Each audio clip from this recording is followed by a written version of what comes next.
ಸರ್ವೇ ಭವಂತು ಸುಖಿನಃ ಸರ್ವೇ ಸಂತು ನಿರಾಮಯಾಃ ಸರ್ವೇ ಭದ್ರಾಣಿ ಪಶ್ಯಂತು ಮಾ ಕಶ್ಚಿತ್ ದುಃಖಭಾಗ್ ಭವೇತ್.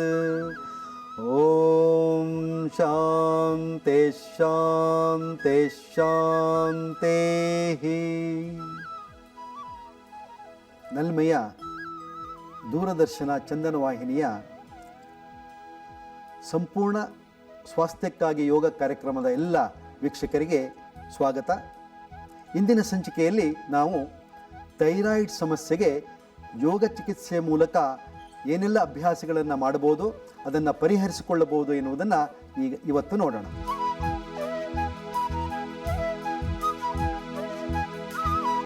ಥೈರಾಯ್ಡ್ ಸಮಸ್ಯೆಗೆ ನಾವು ವಿಪರೀತಕರಣಿ ಅಭ್ಯಾಸವನ್ನು ಮಾಡಬೇಕು. ವಿಪರೀತಕರಣಿ ಅಭ್ಯಾಸವನ್ನು ಹೇಗೆ ಮಾಡೋದು ಹೇಳಿದರೆ ನೋಡಿ, ಗೋಡೆಯ ಸಹಾಯದೊಂದಿಗೆ ನಾವು ಮಾಡುವಂಥದ್ದು. ಇಲ್ಲಿ ಕೆಲವೊಂದು ಪರಿಕರಗಳನ್ನು ನಾವು ಜೋಡಿಸಿದ್ದೇವೆ. ಒಂದು ಸ್ಲ್ಯಾಂಟಿಂಗ್ ಇರುವ ವುಡನ್ ಇನ್ಸ್ಟ್ರೂಮೆಂಟ್ ಇದೆ, ಅದ್ರ ಜೊತೆಗೆ ಬಟ್ಟೆಯನ್ನು ರೋಲ್ ಮಾಡಿದ್ದೀವಿ, ಒಂದು ದಿಂಬನ್ನಿಟ್ಟಿದ್ದೀವಿ. ಇದರ ಮೂಲಕ ನಾವು ತಲೆ ಕೆಳಗಾಗಿ ಕಾಲು ಮೇಲು ಮಾಡಿ ಮಲಗಿಕೊಳ್ಳುವ ಒಂದು ವ್ಯವಸ್ಥೆ. ಹೇಗೆ ನೋಡೋಣ. ಈಗ ನಿಧಾನವಾಗಿ ಬಲಬದಿಯಿಂದ ಬೆಂಡರ್ ಮೇಲೆ ಕೂತ್ಕೊಳ್ಳಿ. ಎರಡೂ ಕೈಯಿಂದ ಹಗ್ಗವನ್ನು ಹಿಡ್ಕೊಳ್ಳೋದು. ನಿಧಾನವಾಗಿ ಎರಡೂ ಕಾಲನ್ನು ಗೋಡೆಗೆ ತಾಗಿಸ್ತಾ ನೇರ ಮಾಡ್ತಾ ಪೃಷ್ಠವನ್ನು ಗೋಡೆಗೆ ತಾಗಿಸೋದು.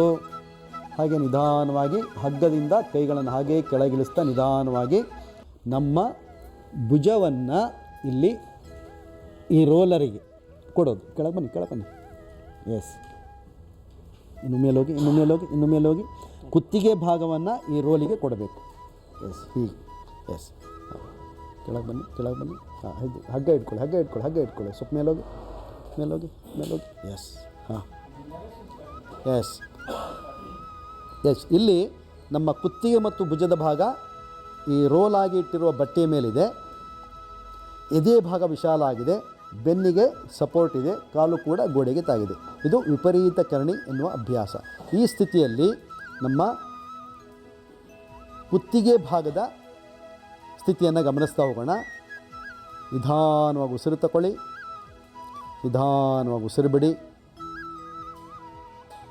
ಉಸಿರಾಟವನ್ನು ಮಾಡ್ತಾ ಕುತ್ತಿಗೆಯಲ್ಲಿ ಉಸಿರಾಟವನ್ನು ಗಮನಿಸ್ತಾ ಇರೋಣ. ಮೂಗಿನಿಂದ ಗಾಳಿ ತಗೊಂಡು ಗಂಟಲಿನಲ್ಲಿ ಗಾಳಿ ತುಂಬಿ ಬಾಯಿ ತೆರೆದು ಅವಕಾರದ ಉಚ್ಚಾರಣೆಯನ್ನು ಮಾಡೋಣ. ಆ.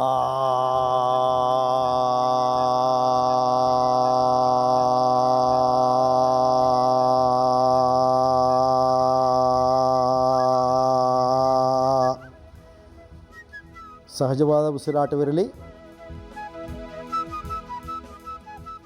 ಮತ್ತೊಮ್ಮೆ ನಿಧಾನವಾಗಿ ಉಸಿರು ತಗೊಳ್ಳೋಣ.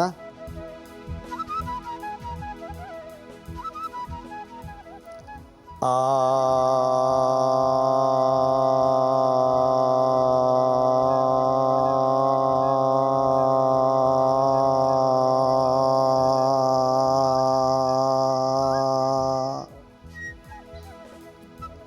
ಸಹಜವಾದ ಉಸಿರಾಟವಿರಲಿ.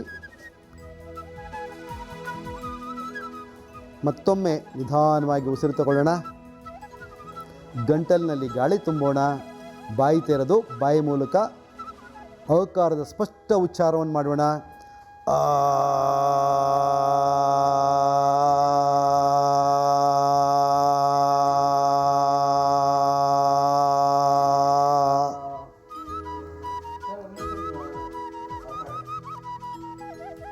ದೀರ್ಘ ಉಸಿರು ತಗೊಳ್ಳೋಣ. ಗಂಟಲಿನಲ್ಲಿ ಗಾಳಿ ತುಂಬೋಣ. ಬಾಯಿ ತೆರೆದು ಆ.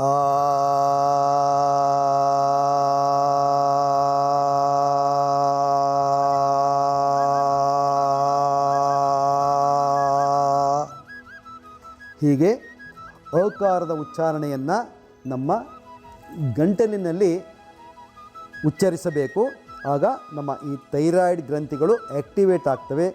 ಅಲ್ಲಿರುವ ಒತ್ತಡಗಳು ಕಡಿಮೆ ಆಗತ್ತೆ. ಆರಾಮದಾಯಕವಾದ ಸ್ಥಿತಿ ಸಿಗ್ತದೆ. ಈ ಸ್ಥಿತಿಯಲ್ಲಿ ನೀವು ಗಮನಿಸ್ಬೋದು ನೋಡಿ, ಎದೆಯ ವಿಶಾಲತೆಗೊಂಡಿದೆ. ಅದರ ಮೂಲಕ ನಮ್ಮ ಶ್ವಾಸಕೋಶಕ್ಕೆ ವಿಶೇಷವಾದ ಅಭ್ಯಾಸ ಸಿಕ್ಕತ್ತೆ ಮತ್ತು ಕುತ್ತಿಗೆ ಭಾಗಕ್ಕೆ ಹೆಚ್ಚು ಒಂದು ಟ್ರ್ಯಾಕ್ಷನ್ ಆಗ್ತಾ ಇದೆ ಅಲ್ಲಿ ಮೂಲಕ ನಮ್ಮ ಈ ಸೊಂಟದ ಭಾಗ, ಬೆನ್ನಿನ ಭಾಗ ಆರಾಮಾಗಿ ಒಂದು ಕರ್ವೇಚರ್ ಇರುವಂತಹ ಸ್ಥಿತಿಯಲ್ಲಿ ಅದು ಆರಾಮಾಗಿ ಮಲ್ಕೊಂಡಿದ್ದಾರೆ.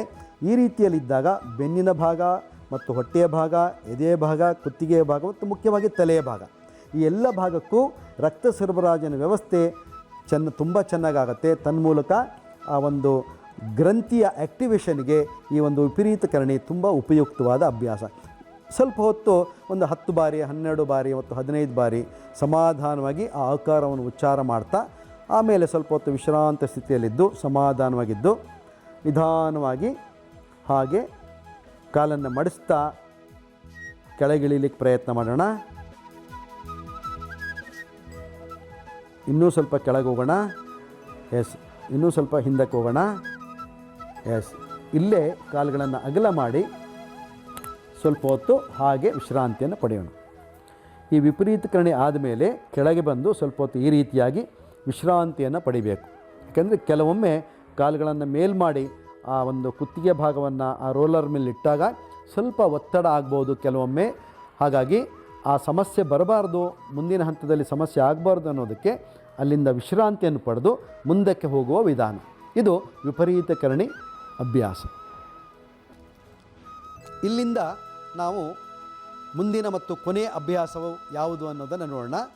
ಇದಕ್ಕೊಂದು ಉಸಿರಾಟದ ಹಂತ ಇದೆ, ಅದಕ್ಕೆ ಉಜ್ಜಾಯಿ ಪ್ರಾಣಾಯಾಮ ಅಂತ ಕರಿತೇವೆ.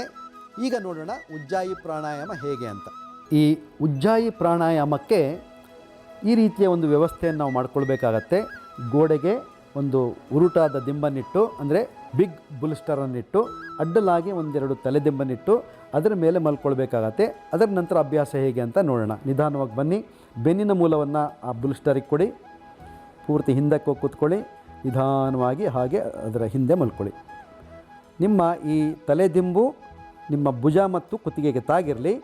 ನಿಧಾನವಾಗಿ ಹಾಗೆ ಕೈಗಳನ್ನು ಕೆಳಮುಖವಾಗಿ ಬಿಡಿ. ಮೊಣಕೈಗಳು ನೆಲಕ್ಕೆ ತಾಗಿರಲಿ, ಅಂಗೈಗಳು ಮೇಲ್ಮುಖವಾಗಿರಲಿ. ಕಾಲನ್ನು ಸ್ವಲ್ಪ ದೂರ ಇಟ್ಕೊಳ್ಳಿ ಆರಾಮದಲ್ಲಿ. ಎಸ್, ಈ ರೀತಿಯಾಗಿ ಸಹಜವಾಗಿ ಮಲಗಿದಾಗ ನಮ್ಮ ಎದೆಯ ಭಾಗವನ್ನು ನಾವು ಗಮನಿಸ್ಬೋದು, ವಿಸ್ತಾರಗೊಂಡಿದೆ. ಹಿಂದೆ ಒಂದು ಪಿಲ್ಲೋ ಇಟ್ಟಿರೋ ಕಾರಣವಾಗಿ ನಮ್ಮ ಎದೆ ವಿಸ್ತಾರಗೊಂಡಿದೆ. ಆ ಎಕ್ಸ್ಪ್ಯಾನ್ಷನ್ ಆಫ್ ಹಾರ್ಟಿಂದ ನಮಗೆ ಉಸಿರಾಟದ ಹಂತ ತುಂಬ ಚೆನ್ನಾಗಿ ನಡೆಯುತ್ತೆ. ಇದು ಥೈರಾಯ್ಡ್ ಸಮಸ್ಯೆಗೆ ವಿಶ್ರಾಂತಿಯನ್ನು ಕೊಡುವ ಒಂದು ವಿಧಾನ. ಈ ಸ್ಥಿತಿಯಲ್ಲಿ ಸಹಜವಾದ ಉಸಿರಾಟವನ್ನು ಮಾಡ್ತಾ, ಯಾಕೆ ಹೇಳಿದರೆ ಈ ಥೈರಾಯ್ಡ್ ಸಮಸ್ಯೆಯಲ್ಲಿ ಕುತ್ತಿಗೆ ಭಾಗಕ್ಕೆ ಹೆಚ್ಚು ಎಳೆತವನ್ನು ಕೊಟ್ಟಿರ್ತೀವಿ ಮತ್ತು ಅಭ್ಯಾಸವನ್ನು ಕೊಟ್ಟಿರ್ತೀವಿ. ಈ ಹಂತದಲ್ಲಿ ಕುತ್ತಿಗೆ ಭಾಗದ ಎಲ್ಲ ಮಾಂಸಖಂಡಗಳು ಮತ್ತು ನರಕೇಂದ್ರಗಳು ವಿಶ್ರಾಂತ ಸ್ಥಿತಿಗೆ ತಲುಪಬೇಕಾಗ್ತದೆ. ಆ ಸ್ಥಿತಿಯನ್ನು ತಲುಪಬೇಕಾದ್ರೆ ಒಂದು ಉಸಿರಾಟದ ಹಂತದ ಅಭ್ಯಾಸ ಬೇಕಾಗತ್ತೆ ಮತ್ತು ಅವರ ಮಾನಸಿಕವಾಗಿಯೂ ಮತ್ತು ದೈಹಿಕವಾಗಿಯೂ ಆನಂದವನ್ನು ಉಂಟು ಮಾಡಿಕೊಳ್ಳಬೇಕು ಮತ್ತು ಅಭ್ಯಾಸದಲ್ಲಾಗಿರುವ ಅನೇಕ ಒತ್ತಡವನ್ನು ಕಡಿಮೆ ಮಾಡಿಕೊಳ್ಳಿಕ್ಕೆ ಈ ಒಂದು ಉಜ್ಜಾಯಿ ಪ್ರಾಣಾಯಾಮ ಅತ್ಯಂತ ಸಹಕಾರಿಯಾಗಿದೆ.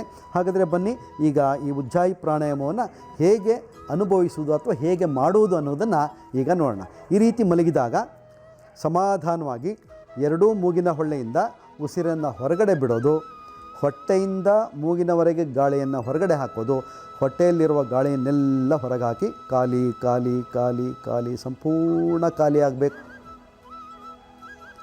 ನಂತರ ನಿಧಾನವಾಗಿ ಮೂಗಿನ ಹೊಳ್ಳೆಯಿಂದ ಹಾಗೇ ಉಸಿರು ತಗೊಳ್ತಾ ಕುತ್ತಿಗೆ, ಎದೆ, ಹೊಟ್ಟೆಯ ಭಾಗವನ್ನು ಉಬ್ಬಿಸ್ತಾ ಇದನ್ನು ಮೇಲ್ಮುಖವಾಗಿ ಎಳಿಬೇಕು. Expansion of the stomach region, bloating of the stomach region. ಅಂದರೆ ಹೊಟ್ಟೆಯ ಭಾಗ ಹೇಗಿರಬೇಕು ಅಂದರೆ ಬಲೂನ್ನಲ್ಲಿ ಗಾಳಿ ತುಂಬಿದಾಗ ಬಲೂನ್ ಹೇಗೆ ಉಬ್ಬುತ್ತೆ ಹಾಗೆ ಈ ಹೊಟ್ಟೆ ಉಬ್ಬಬೇಕು. ಹಾಗೆ ಉಸಿರು ಬಿಡ್ತಾ ಹಾಗೇ ಅಲ್ಲಿ ಪೂರ್ತಿ ಖಾಲಿ ಆಗಬೇಕು. ಸಡಿಲಬಡಿ ಸಂಪೂರ್ಣ ಖಾಲಿ ಆಗಲಿ. ಹೀಗೆ ಈ ಹೊಟ್ಟೆಯ ಭಾಗದ ಉಸಿರಾಟವನ್ನು ಸ್ವಲ್ಪ ಹೊತ್ತು ಗಮನಿಸ್ತಾ ನಂತರ ನಮ್ಮ ಗಮನವನ್ನು ಈ ಕುತ್ತಿಗೆ ಭಾಗದಲ್ಲಿ ಕೊಡಬೇಕು. ಈ ಉಜ್ಜಾಯಿ ಪ್ರಾಣಾಯಾಮ ಕುತ್ತಿಗೆ ಭಾಗದಲ್ಲಿ ಮಾಡುವ ಒಂದು ಉಸಿರಾಟದ ಕ್ರಮ. ಹೇಗೆ? ಮೂಗಿನ ಹೊಳ್ಳೆಯಿಂದ ಗಾಳಿ ತಗೊಳ್ಳೋದು, ಕುತ್ತಿಗೆಯಲ್ಲಿ ಗಾಳಿ ತುಂಬೋದು. ತುಂಬಿದ ಗಾಳಿಯನ್ನು ಮೂಗಿನ ಹೊಳ್ಳೆಯ ಮೂಲಕ ಒಂದು ಫೋರ್ಸ್ ಆಗಿ, ಅಂದರೆ ಒಂದು ಗಾಳಿಯ ರಭಸದಂತೆ ಸೌಂಡ್ ಮಾಡ್ತಾ, ನೀವು ಸಾಮಾನ್ಯವಾಗಿ ಈ ಕಡಲ ತೀರದಲ್ಲಿ ಹೋದಾಗ ಆ ಒಂದು ಅಲೆಗಳ ಸೌಂಡನ್ನು ಕೇಳಿರ್ತೀರಿ. ಆ ಅಲೆಗಳ ಸೌಂಡ್ ಹೇಗೆ ಪ್ರೊಡ್ಯೂಸ್ ಮಾಡುತ್ತೆ, ಆ ಸೌಂಡನ್ನು ನಾವು ಈ ನಮ್ಮ ಕುತ್ತಿಗೆ ಭಾಗದಲ್ಲಿ ಮಾಡಬೇಕು. ಅದಕ್ಕೆ ಓಷನ್ ಬ್ರೀದಿಂಗ್ ಅಂತ ಕರಿತೀವಿ. ಅದನ್ನು ನಾವು ಹೇಳಲಿಕ್ಕಾಗೋದಿಲ್ಲ, ಅನುಭವಿಸಿದಾಗ ಮಾತ್ರ ಗೊತ್ತಾಗತ್ತೆ. ಈಗ ಅದರ ಸ್ವಲ್ಪ ಅಂಶವನ್ನು ನಾವು ಗಮನಿಸೋಣ. ದೀರ್ಘ ಉಸಿರು ತಗೊಳ್ಳೋಣ, ಕುತ್ತಿಗೆಯಲ್ಲಿ ಗಾಳಿ ತುಂಬೋಣ, ತುಂಬ್ತಾ ಇರೋಣ ಗಾಳಿಯನ್ನು, ಎಷ್ಟು ಸಾಧ್ಯವಷ್ಟು ಗುತ್ತಿಗೆಯನ್ನು ಬಿಗಿಗೊಳಿಸೋಣ. ಆಮೇಲೆ ನಿಧಾನವಾಗಿ ಅಲ್ಲಿದ್ದ ಗಾಳಿಯನ್ನು ಮೂಗಿನಿಂದ ಹೊರಗಾಗ್ತಾ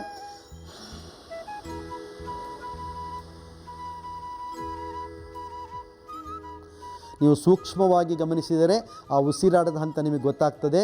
ನಿಧಾನ ಉಸಿರು ತಗೊಳ್ಳಿ,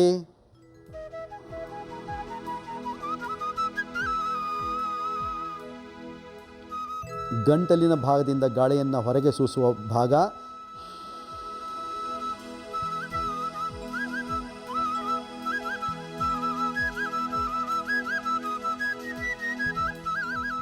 ಇನ್ನೊಮ್ಮೆ ನೋಡೋಣ. ನಿಧಾನ ಉಸಿರು ತಗೊಳ್ಳಿ,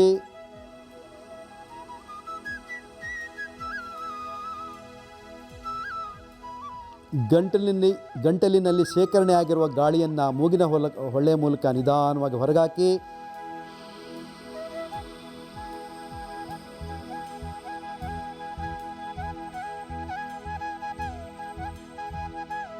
ಹೀಗೆ ಸಂಪೂರ್ಣ ನಮ್ಮ ಮನಸ್ಥಿತಿಯನ್ನು ಈ ಗಂಟಲಿನಲ್ಲಿ ಕೊಟ್ಟು ಕೇವಲ ಗಂಟಲಿನ ಉಸಿರಾಟವನ್ನು ಮಾತ್ರ ನಾವು ಮಾಡ್ತಾ ಹೋದಾಗ ಅಲ್ಲಿರುವ ಎಲ್ಲ ಒತ್ತಡ ಕಡಿಮೆ ಆಗುತ್ತಾ ಹೋಗುತ್ತೆ. ಕಾಲಕ್ರಮೇಣ ದಿನಕ್ರಮೇಣ ಅಭ್ಯಾಸ ಮಾಡ್ತಾ ಮಾಡ್ತಾ ಮಾಡ್ತಾ ಮಾಡ್ತಾ ಅಲ್ಲಿ ಒಂದು ಮಸಾಜ್ ಸಿಸ್ಟಮ್ ಮಸಾಜ್ ಆಗತ್ತೆ, ಸಂಪೂರ್ಣ ಹಗೂರತೆಯಿಂದ ಕೂಡಿರುತ್ತೆ, ಅಲ್ಲಿರುವ ಒತ್ತಡ ಕಡಿಮೆ ಆಗುತ್ತೆ. ಮತ್ತು ಮುಖ್ಯವಾಗಿ ಈ ಎಲ್ಲ ಅಭ್ಯಾಸಗಳಿಂದ ನಮ್ಮ ಥೈರಾಯ್ಡ್ ಗ್ರಂಥಿಗಳು ಆ್ಯಕ್ಟಿವೇಟ್ ಆಗ್ತವೆ. ಸಾಸಿವೆ ಕಾಳಿನಷ್ಟಿರುವ ಥೈರಾಯ್ಡ್ ಗ್ರಂಥಿ ನಮ್ಮ ಇಡೀ ಶರೀರಕ್ಕೆ ಎಷ್ಟೊಂದು ತೊಂದರೆ ಕೊಡ್ತದೆ ಅಂತ ನೀವೆಲ್ಲ ಅನುಭವಿಸಿದ್ದೀರಿ. ಅಂತಹ ಒಂದು ಸಾಸಿವೆ ಕಾಳಿನಷ್ಟಿರುವಂತಹ ಗ್ರಂಥಿಯನ್ನು ನಾವು ಆ್ಯಕ್ಟಿವೇಟ್ ಮಾಡಬೇಕಾದ್ರೆ ಈ ಎಲ್ಲ ಅಭ್ಯಾಸಗಳನ್ನು ನಿತ್ಯ ಮಾಡಿದಾಗ ನಾವು ಸುಲಭವಾಗಿ ಯಾವುದೇ ಔಷಧಿ ಇಲ್ಲದೆ ಈ ಒಂದು ಕ್ರಮವನ್ನು ಅಥವಾ ಈ ಅಭ್ಯಾಸದಿಂದ, ಯೋಗ ಚಿಕಿತ್ಸೆಯಿಂದ ಸಂಪೂರ್ಣ ಗುಣಮುಖರಾಗಬಹುದು. ನೋಡಿದಿರಲ್ಲ ವೀಕ್ಷಕರೇ, ಥೈರಾಯ್ಡ್ ಸಮಸ್ಯೆಯನ್ನು ಯೋಗ ಚಿಕಿತ್ಸೆಗಳ ಮೂಲಕ ಹೇಗೆ ನಿವಾರಣೆ ಮಾಡ್ಕೊಳ್ಬೋದು, ಯಾವ ಚಿಕಿತ್ಸೆಯನ್ನು ಹೇಗೆ ಮಾಡಬೇಕು, ಯಾವ ಅಭ್ಯಾಸವನ್ನು ಹೇಗೆ ಮಾಡಬೇಕು, ಅದೆಲ್ಲವನ್ನು ನೀವು ನೋಡಿದ್ದೀರಿ. ಈ ಎಲ್ಲ ಚಿಕಿತ್ಸೆಯ ರೂಪಕವಾದಂಥ ಈ ಯೋಗಾಭ್ಯಾಸಗಳನ್ನು ನೀವು ನುರಿತ ಯೋಗ ತಜ್ಞರ ಹತ್ರ ಕಲಿತು ಈ ಥೈರಾಯ್ಡ್ ಸಮಸ್ಯೆಯಿಂದ ಹೊರಗೆ ಬಂದು ಉತ್ತಮವಾದ ಆರೋಗ್ಯವನ್ನು ನಡೆಸ್ತಾ ಸುಖ ಸಮಾಜವನ್ನು ನಿರ್ಮಾಣ ಮಾಡ್ತೀರಿ ಅಂತ ಹೇಳ್ತಾ, ಮುಂದಿನ ಸಂಚಿಕೆಯೊಂದಿಗೆ ಮತ್ತೊಂದು ಹೊಸ ವಿಷಯದೊಂದಿಗೆ ನಾವು ಭೇಟಿಯಾಗೋಣ. ನಮಸ್ಕಾರ, ಶುಭವಾಗಲಿ.